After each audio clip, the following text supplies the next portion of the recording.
Ay nagbayad kay Michael? Di ako magtataka kung KOJC yan. Michael also claims that I threatened him.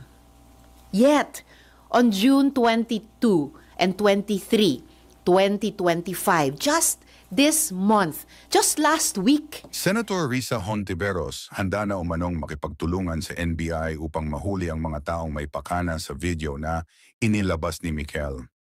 Nagsalita na nga si Senadora Risa Hontiveros at sinabing magsasampa sila ng kaukulang aksyon upang maimbestigahan ang mga taong nasa likod ng paggawa umano ng kasinungalingan ng dating testigo nito. Aniya hindi makatarungan ang ginagawa sa kanya upang gawa ng storya na hindi naman umano totoo. Dagdag pa nito na si Michael paumano ang kusang lumapit sa kanyang opisina upang isiwalat ang mga nalalaman nito patungkol kay Pastor Apollo Quiboloy. Ngayon handa na umanong magsalita rin ang mga ibang testigo na magpapatunay na nagsisinungaling si Michael. Dagdag pa ng senadora na hindi umano pinilit si Michael upang magsalita.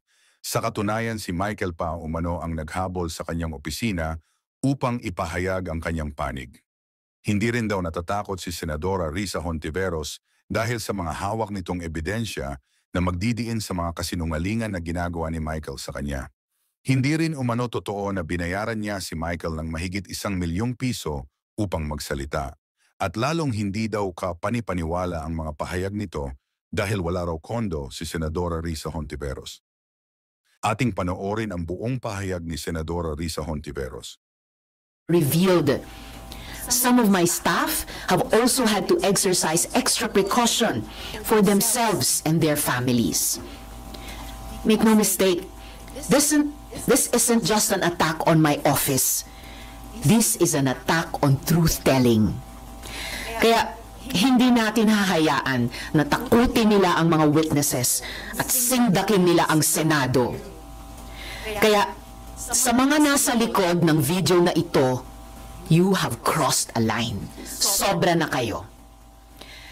Dahil doon, I have consulted with my legal team and on Wednesday, we will file a complaint before the NBI and seek their assistance in investigating the people responsible for this video and those systematically circulating it in their disinformation networks.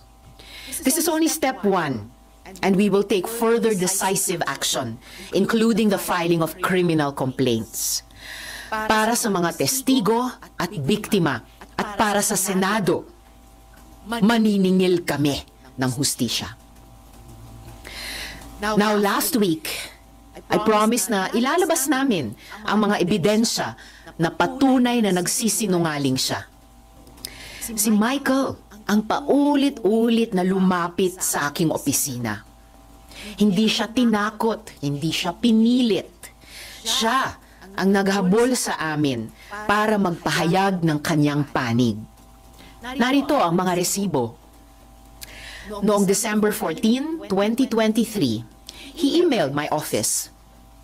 Sabi niya, quote, "Dati rin po akong worker ni Pastor Quiboloy.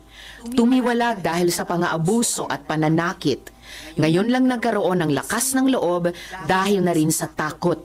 Baka ipapatay ako," close quote. Taliwas yan sa sinasabi niyang nakumbinsi daw siya na tumestigo para mabayaran.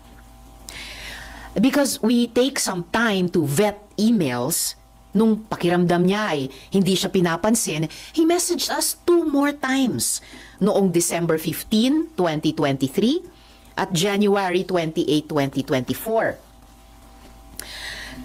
Nasaan dyan ang pinilit?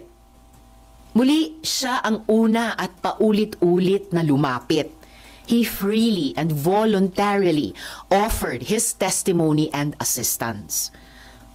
Pangalawa, inutusan daw si Michael na idamay at idagdag sa testimonya niya si dating Pangulong Duterte at VP Sara Duterte. Kalimutan na ata ni Michael na sa pinakaunang salaysay na siya mismo ang gumawa at nagbigay sa aking opisina, andoon na ang pangalan ng mga Duterte. Sinulat niya, quote, "Minsan po nagvi-visit doon si former Pres Duterte at VP Sara Duterte," close quote. Siya ang nagbigay at nagsulat niyan. Again, walang pumilit.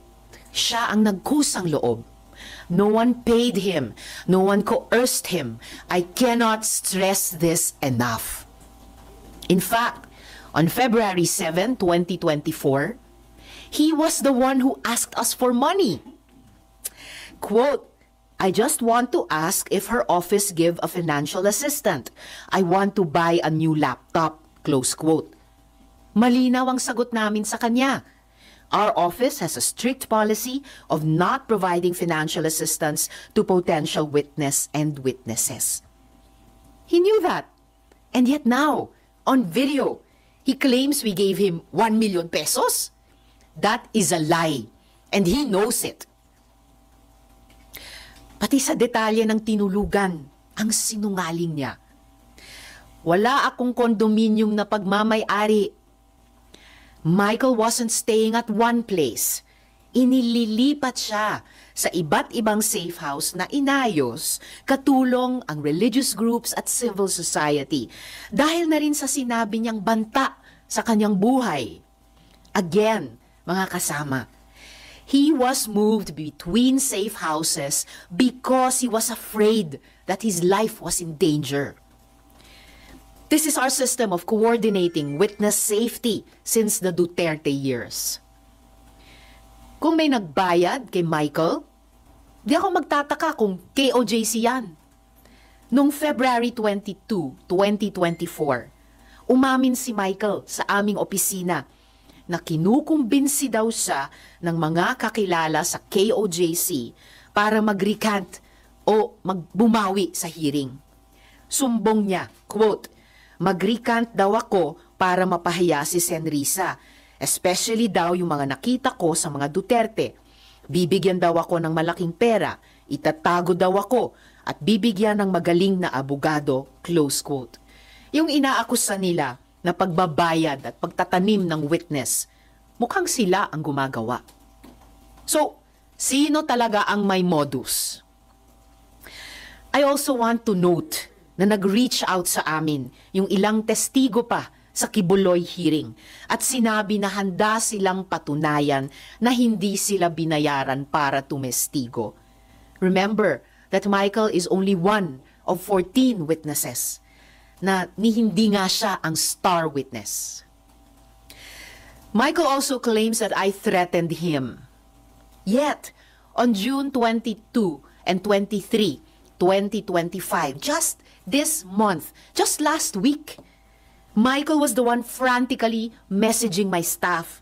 Sabi niya, quote, help me, kinidnap ako at tinatakot ako ng kingdom. Dito ako kinulong sa Glory Mountain, send rescue now, close quote. We took his messages seriously.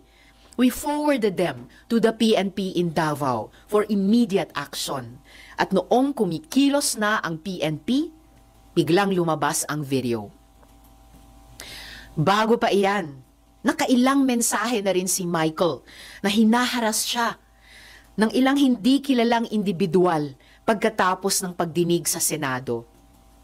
Katulad iyan ng nangyari sa Farmally hearings, kung saan dokumentado namin yung pagsumbong ng witnesses na siya ay tinakot at hinaras ng kampo ng Farmally.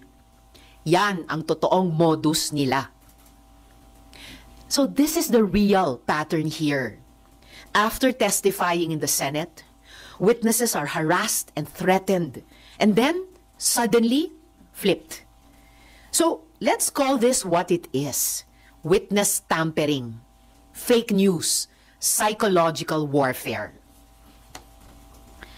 Ang mga kasinungalingan ay insulto sa pagdurusa at tapang ng mga witnesses. Tandaan natin, 14 sila. Mga witnesses na naglahad sa mga abusong ginawa sa kanila ni Kibuloy at ng KOJC. Sinungaling na nga nang haharas pa. Michael exposed people who trusted the Senate with their stories. And these are people who were already afraid. Now they are in danger. Again, yan ang talagang kinagagalit ko. Hindi lang ito paninira. Those responsible for this video crossed a line and they will be held to account. Muli, I have consulted with my legal team and on Wednesday, we will file a complaint with the NBI. We will work with them for a full investigation into the people who created this video and the networks amplifying it. And we're not stopping there. We are preparing criminal complaints. To those behind this, you don't scare us, but you should be scared of the truth. Because no one gets to endanger our witnesses, my staff, or harass the Senate with impunity. We will not let this slide. We will fight back. Hindi nila mapipigilan ang katotohanan.